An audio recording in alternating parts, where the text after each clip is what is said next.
Good day, everybody. This is Brian Terrian here from the Disability Digest with a video about Social Security disability overpayments.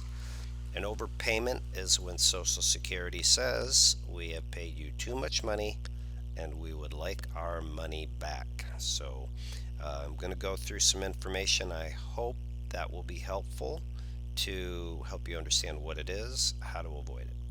First of all, I do want to preface that I am a big proponent of individuals working that are disability recipients, and if done right, you can earn money every month without having any impact on your benefits. And I know that from experience because here at the Disability Digest since 2007, we had our first worker join us that was a disability recipient. So you just need to follow what I believe are the correct rules from my experience and not have an overpayment.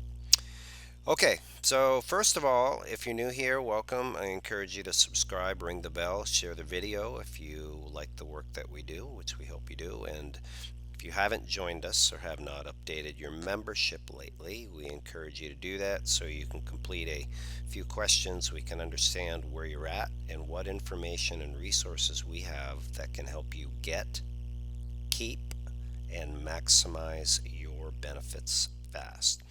So this report from Boston College will be provided around this video somewhere so you can come through and read through all of this yourself, but I'm going to hit the highlights of what they found with their overpayment study that they completed.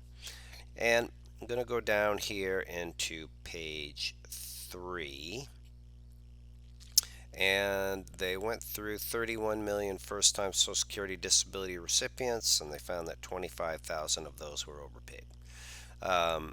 And commonly they're overpaid the first month that they could possibly be overpaid. No kidding.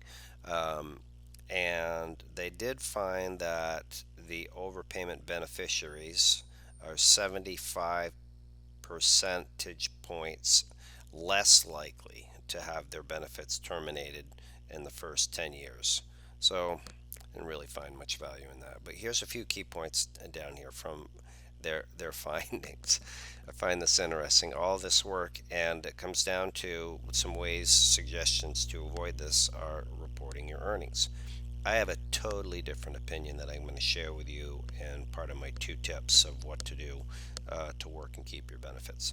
So they were saying that, okay, people are working, earning, and earning too much, and if they reported their earnings properly, that they would avoid it. That's my assessment of this report. So where the problem lies, in my opinion, is down here on page 5.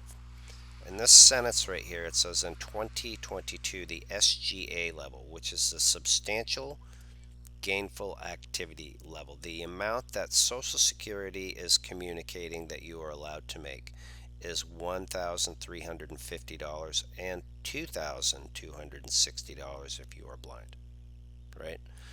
This right here is where the confusion is. If you call Social Security and ask them how much you can make, you'll probably get this number. You might get this number. You might get another number. So keep that in mind. I do not believe that this is the amount that you can make. And the reason why I say that, well, first, before I get into that, is it's also on this Ticket to Work page, which explains that you can go back to work in the Ticket to Work program. You can test your work skills, and over a 5-year period, you can earn unlimited amount of earnings in any of the 9 months. They don't need to be consecutive in that 5-year period.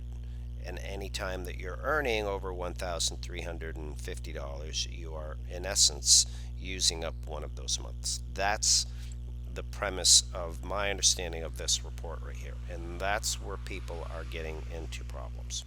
Okay? So they say here again the SGA is 1,350. Okay, so we come over here, and this is a Social Security regulation. It should be the rules they're following. Earnings that trigger a trial work period, right? So we just talked about that in those two other reports.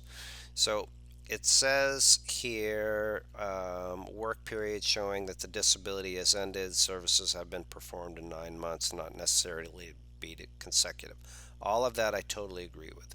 But what is different down here is if you look at the allowed amount that you can make before you get into a trial work period, it's not $1,350, it's $970.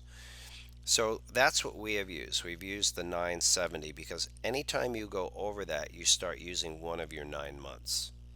Now, if you are, let's say, if this is part of your plan, then great. Or if you're 64 and you know that when you turn full retirement age that you're going to be outside of the disability benefit regulations for earnings, then you can start using your trial work months. But other than that, if you just want to earn money every month and not have any problems, stay below the 970, ideally 15% below it. And you can do that. Now, if you are doing something independently or have a corporation, then the 970 is after your expenses. So if you are grossing X amount of dollars, you take your expenses out, whatever that amount is what um, your 970 would be looked upon. So I hope you find this helpful here at the Disability Digest. Again, we provide a lot of resources, ideas for things that you can do on your own, places that you can go back to work to.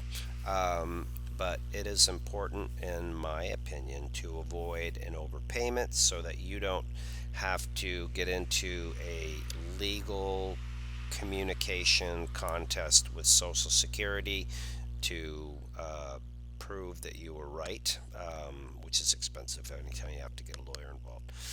So I hope you find this helpful. Stay tuned for more. Subscribe, share the video, join us as a member, or update us. Make it a great day. Thank you.